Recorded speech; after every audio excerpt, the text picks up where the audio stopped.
Bismillahirrahmanirrahim. Assalamualaikum warahmatullahi wabarakatuh. Alhamdulillahirrahmanirrahim. Kita berjumpa lagi dalam pembelajaran pendidikan kewarganegaraan kelas 9 MTS Susul Khotimah 2 Kuningan. Yang kemarin kita paham semuanya ya, pembelajarannya sebelum-sebelumnya. Mudah-mudahan dapat dipahami dengan baik ya. Dan untuk selanjutnya, sekarang kita akan belajar tentang langkah-langkah perwujudan nilai-nilai Pancasila sebagai dasar negara dalam berbagai kehidupan. Jadi, sebagai warga negara, kita punya kewajiban untuk memahami, menghayati, mengamalkan, dan mempertahankan Pancasila sebagai dasar negara dan pandangan hidup bangsa.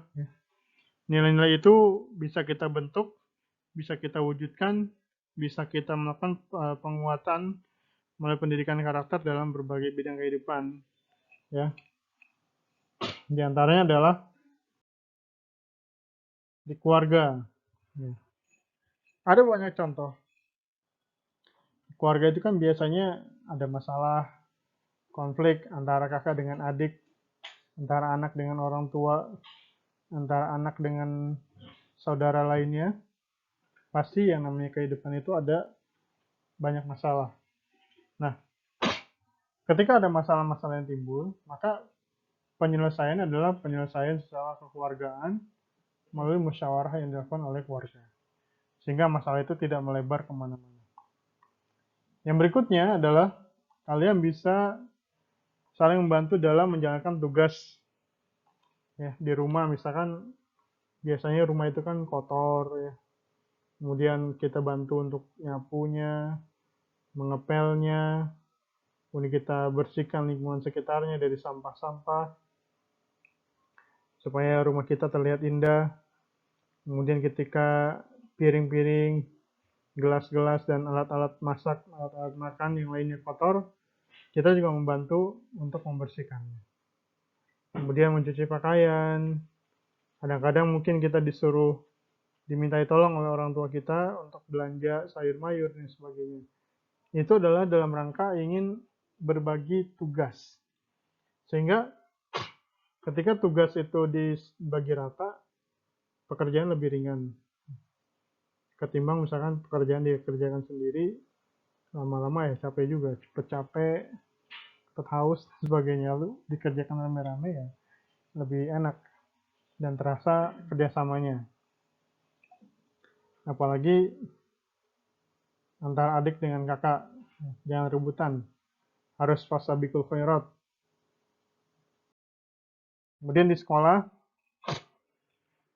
ada beberapa hal yang bisa kita lakukan. Pertama itu kita harus belajar dengan tekun. Semangat. Kita kuasai pengetahuan dan teknologi. Apalagi di era digital ini ya, di era 4.0. Semuanya serba cepat, informasi.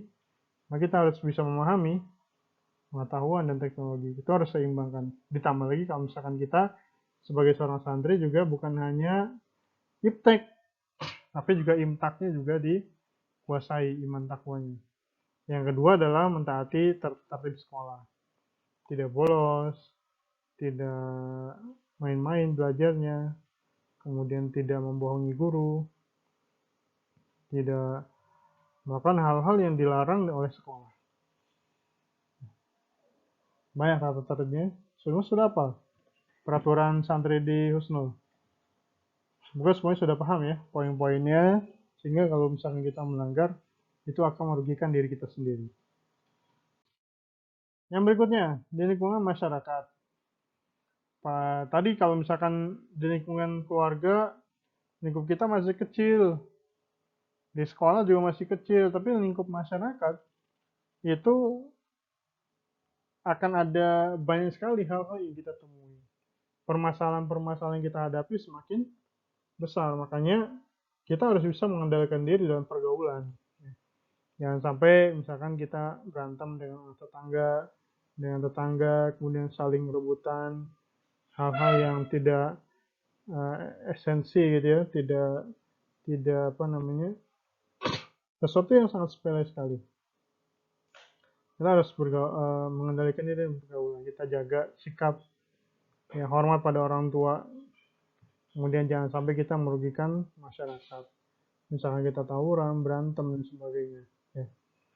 Yang berikutnya adalah toleransi. Apalagi kalau misalkan kalian hidup di lingkungan yang heterogen.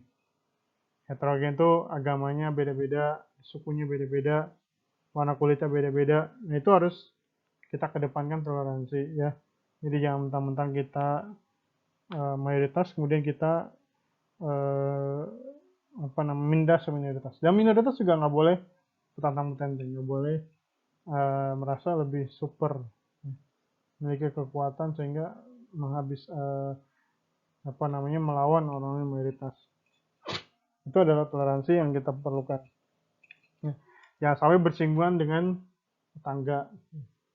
Apalagi kemarin kita lihat berita yang sangat menyedihkan di Palembang, kalau nggak salah, di Sumatera Selatan, ketika ada seorang anak muda, dia padahal sudah mau menikah itu. Dia ngidupin motor karena motornya belum panas, akhirnya digeber. Nah, tetangga yang sebelahnya nggak suka, akhirnya dikeroyok, kemudian sampai meninggal. Alhamdulillah. Yang sampai seperti itu. Ya. Hal-hal yang sepele itu jangan, kalau bisa kita jaga. Mulut kita dijaga, jangan sampai menyinggung perasaan orang lain. Gitu ya. Dalam rangka berbangsa dan bernegara, ya, kita harus bisa mengembangkan program pembangunan sesuai dengan nilai Pancasila. Bangun jembatan, bangun sekolah, bangun fasilitas pendidikan, fasilitas umum, fasilitas sosial, ya. Kita harus kemudian juga program-program pengentasan kemiskinan, menaikkan nilai ekonomis, itu kita harus betul-betul bisa melakukan, ya, mewujudkan nilai Pancasila dalam kehidupan bernegara dan berbangsa dan bernegara. Ya.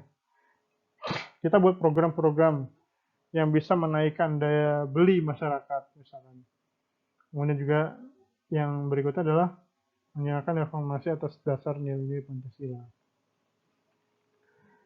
Ke lingkup yang lebih besar lagi adalah kita mau tidak mau, suka tidak suka, kita bergaul secara internasional. Ya.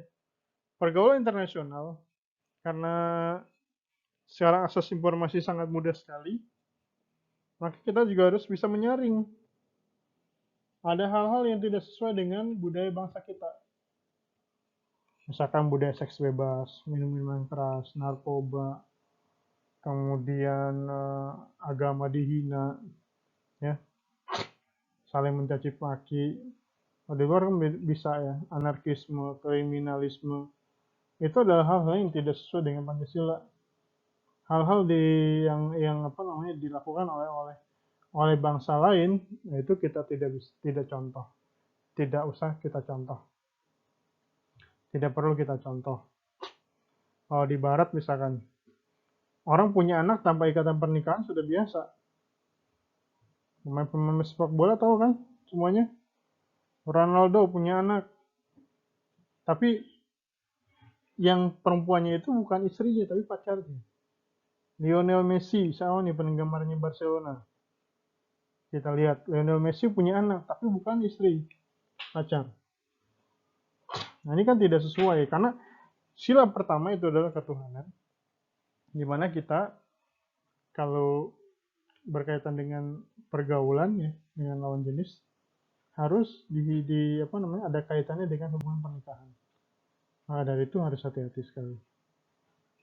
Kemudian budaya-budaya pop, K-pop ya, Korea dan sebagainya, kita jangan sampai ikut-ikutan. Apalagi sekarang ada macam-macam aplikasi seperti TikTok dan sebagainya. Kita boleh-boleh saja, tapi harus betul-betul bisa memanfaatkan hal-hal yang itu adalah untuk kegiatan yang positif. Jangan joget-joget yang nggak jelas, apalah gitu ya. Nggak jelas. Dan itu merugikan kita sendiri. Dan yang kedua adalah mengembangkan kerjasama dan pergaulan dengan bangsa lain atas dasar persamaan derajat antar bangsa. Jadi kita bebas nih kerjasama dengan orang-orang lain ya, orang luar negeri, baik itu kerjasama pendidikan, ekonomi, budaya ya. Nah, apalagi sekarang budaya Jawa juga negara seperti Suriname yang memang latar belakangnya ada kaitan dengan orang Jawa, tapi karena udah beda negara sekarang, kerjasamanya semakin baik.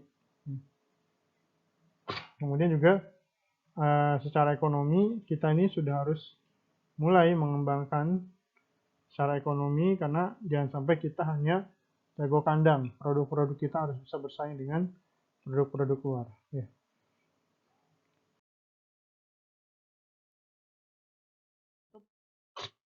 Ada ungkapan yang bagus dari seorang Bung Hatta, yaitu kurang cerdas dapat diperbaiki dengan belajar, kurang cakap dapat dihilangkan dengan pengalaman, namun tidak jujur sulit diperbaiki. Semoga kita bisa meneladani apa yang dilakukan oleh Bung Hatta.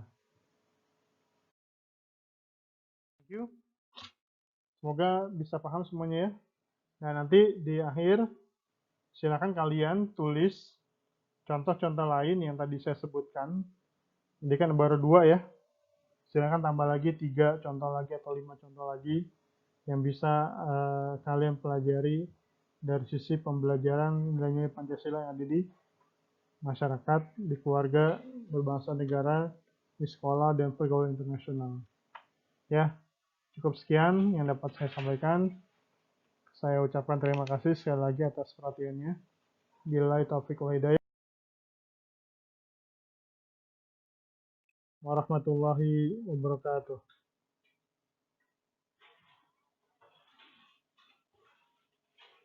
Jangan lupa kalau mau diskusi bisa melalui media-media yang sudah saya cantumkan, bisa lewat email, bisa lewat telepon dan sebagainya.